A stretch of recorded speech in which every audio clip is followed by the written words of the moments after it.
বলবেন শীতের দোপাটি, তাহলে আপনারা কিন্তু পেয়ে যাবেন। দেখুন আমি এই কন্টেনারটায় জাস্ট আমার এখানে 4খানা গাছ আছে। 4খানা গাছ আমি ঠিক 1 আঙুল সমান যেটা হয় আর কি, সেই রকমই 4খানা গাছ নিয়ে এসেছিলাম। যে 4টে গাছের দাম নিয়েছিল নার্সারিতে 20 টাকা। তো ছোট্ট গাছ নিয়ে এসে আমি জাস্ট এখানে মাটিতে একটু দিয়ে দিয়েছিলাম আর কি। তো সেখানেই দেখুন গ্রো করেছে আর কি, এবং ফুলও এসে গেছে। দোপাটি এমনই একটি গাছ, খুব তাড়াতাড়ি শীতের যে অন্যান্য গাছগুলো আছে সেসব গাছগুলোর থেকে দোপাটি গাছের গ্রোথটা কিন্তু খুব তাড়াতাড়ি হয় এবং ফুলও কিন্তু খুব দ্রুত এসে যায়। তো আমি আর অন্য কোথাও রিপোর্ট করিনি, আমি নার্সারি থেকে নিয়ে এসে যেখানে বসিয়েছিলাম ট্রেটা, একটা দেখুন এখানে একটা ট্রে আছে, ট্রেতে কিছুটা মাটি ছিল, সেখানেই কিন্তু আমি জাস্ট বসিয়ে দিয়েছি।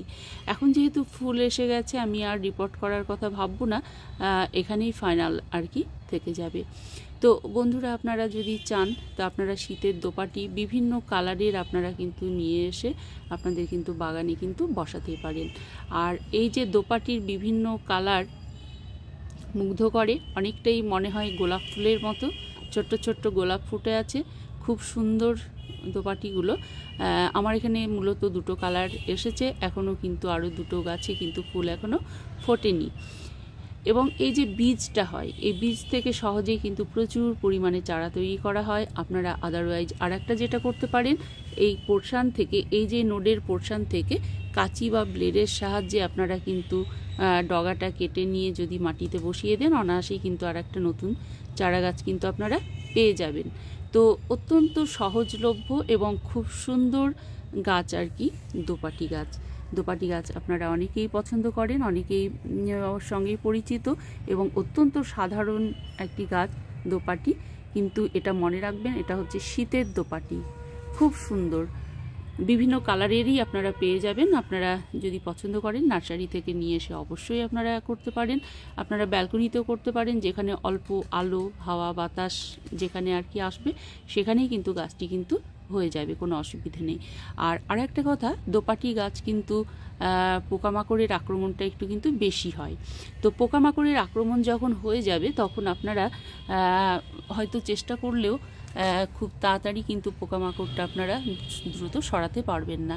তাই আপনারা যদি চান প্রথম থেকে একটা নিম অয়েল স্প্রে করে দেন আর কি, 1 লিটার জলে 2 ml নিয়ে ভালো করে ঝাঁকিয়ে নিয়ে স্প্রে করেন, তাহলে কিন্তু গাছের হেলথটাও বজায় থাকবে, হেলথটা ভালো থাকবে এবং কিন্তু পোকামাকড়ের আক্রমণ থেকে আপনি গাছটিকে কিন্তু বাঁচাতে পারবেন।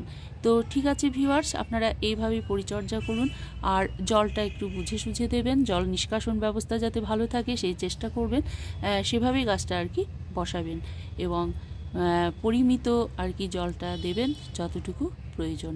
অতিরিক্ত জল একদমই দেবেন না, সেটা গাছের জন্য ভালো হবে না। তো ঠিক আছে ভিউয়ার্স, আজকে এই পর্যন্ত, পরবর্তীতে আবারও দেখা হবে নতুন কোনো ভিডিও নিয়ে। ততক্ষণ আপনারা খুব খুব ভালো থাকুন এবং সুস্থ থাকুন এবং সবুজের সঙ্গে থাকুন। চলুন দেখে নেওয়া যাক দোপাটি ফুলের উত্তম মিডিয়াটা কেমন হবে। প্রথমে আমাদের লক্ষ্য রাখতে হবে জল নিষ্কাশন ব্যবস্থাটা যাতে ভালো থাকে এবং তারপরে 1 ভাগ নেবেন গার্ডেন সয়েল, 1 ভাগ ভার্মিকম্পোস্ট অথবা গোবর সার এবং কিছুটা পরিমাণে আন্দাজ মতো লাল বালি, সেটা ভালো করে মিক্সড করে নিয়ে আপনারা কিন্তু মিডিয়াটা তৈরি করতে পারেন।